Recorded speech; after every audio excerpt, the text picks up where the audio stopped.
I'm a clown.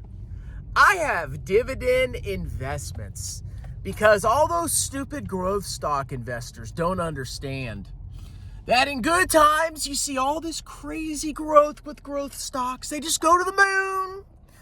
But once the recession hits, once stocks start to go down, oh no, the story changes. Those growth stock investors, if they need their money, if they need to cash out and pay some bills, guess what? They're going to have to sell their growth stocks at a loss. But you know what, ladies and gentlemen? You know who doesn't have to do that? Dividend investors like me. Because I receive income from my dividend investments, both in bear markets and in bull markets. I can continue to generate passive income from my dividend investments for eternity, morons. So there's a common fallacy out there that dividend investing is superior, and especially superior in a bear market, because you can continue to receive dividend income even if stocks are going down. And while it is true that if you're investing in a growth stock that doesn't pay a dividend and the stock drops massively and you need the money, yes, you're going to have to sell some shares. You're going to have to sell shares at a loss potentially in order to generate cash to meet your short-term, liquidity needs. But the big fallacy with dividend investing is that you can still generate passive income during a bear market. And I question that assumption. I massively question that assumption. Because first of all, like I've said 100,000 times, a stock or company that pays a dividend sends money from their balance sheet to your pocket, and the value of the company drops by the amount of the dividend. It's like you have money in a piggy bank, and then you take some money out of the piggy bank. The value of your piggy bank has dropped by the amount of money that you've taken out, and you pay tax on it. That's number one. Number two, did you know that in bad times and recessions and bear markets, dividends can be cut? So imagine you're a dividend investor. You have a couple dividend stocks. You got Walgreens, you got, a bunch of other companies that all pay these fat, juicy dividends. And you say, well, even if there's a bear market, I'm still going to get paid and I can live off the money. And then the companies all run into trouble because when there's a bear market, it could potentially be caused by the fact that the market is seeing lower profit expectations for all the companies, especially your dividend stocks. And the company's sitting there saying, hey, times are tough, times are bad. We got to kind of hoard cash. Our profits are sinking. Maybe we're unprofitable briefly. We can't send out cash. We need to keep the cash on the balance sheet to keep the company viable. I mean, imagine if you lost your job, okay? And then you had this obligation to pay somebody else every month. Well, if you're not required by law, which you're not as a dividend person, as a dividend payer, if you can't continue to pay the money because times are tough and you need to hoard cash because you got fired, you don't have a job, well, guess what? You might stop the payments. Maybe you cut off some extraneous cash burns, including dividends. So it's funny to me that you think that just because a company has paid a dividend historically, that it's going to continue to pay a dividend regardless. It's not going to, okay? If profit expectations get cut and times get bad enough, your dividends can cease. And it's also an accounting trick. That's all a dividend is that has tax implications.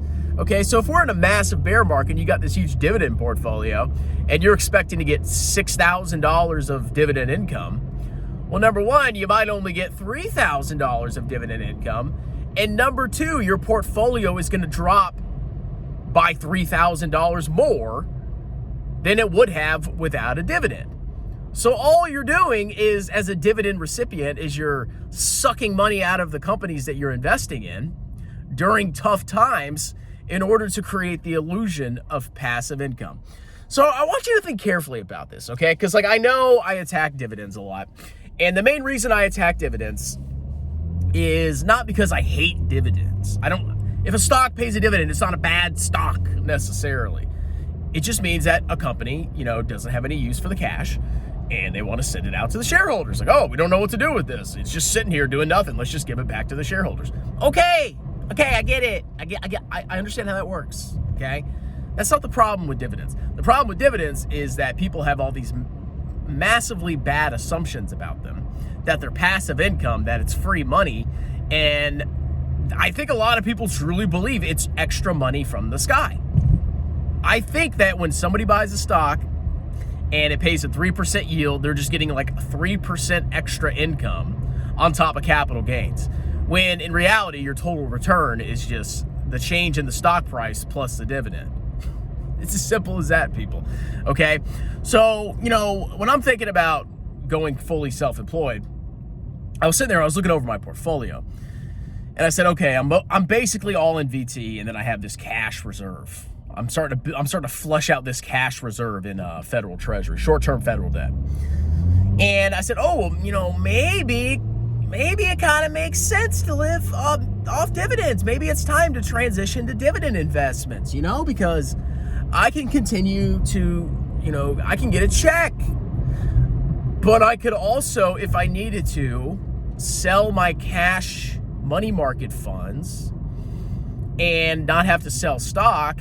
And worst case, if I had to sell stock, if I had to sell VT, I would just sell VT. Okay, if VT only spits off a 2% dividend or something like that, but I need 4% of, the funds that I have, I can get the 2% dividend and then sell the 2% additional that I need to fund my needs.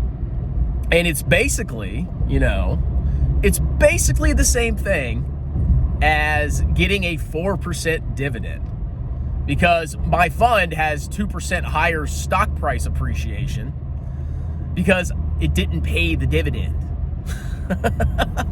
So, like I said, you got to break free of the dividend trap where you get sucked into yields, you get sucked into this illusion, and you got to accept that it's okay to sell investments. I mean, I've been buying VT since 2012 or some kind of equivalent of VT. I mean, it's not necessarily VT. I have money in my, 401ks, which I'm not going to sell, by the way, but there's no VT in my 401k, but I can create the equivalent. But if you got to sell some principal, if you got to sell some shares, it's okay, because it's not going to change your total returns. It's an illusion, people. So anyway, let me know what you think. And I'm not transitioning to dividend investing because I'm, quitting my job. I'm going to have hopefully $70,000 of cash. And if I really needed to, I could just sell shares of VT. And it would be the same equivalent as buying Shada and collecting a higher dividend. And, potentially it might even have lower tax implications, maybe, possibly. So I think by far total return, total market investing is by far superior, okay? So let me know what you think. Should I just sell all my VT and put it into, some high yield dividends, pay all the freaking capital gains and all the accumulated capital gains that I've created just so I can, avoid the horror of having to sell some of my shares? What do you guys think? Like, subscribe, check out the pinned comment, book a free 30-minute tax consultation. I am a certified public accountant. I will do your business and or personal taxes any state in the United States. You can talk to me for free. I give you upfront quotes, and I will prepare your taxes like a boss. Cheers!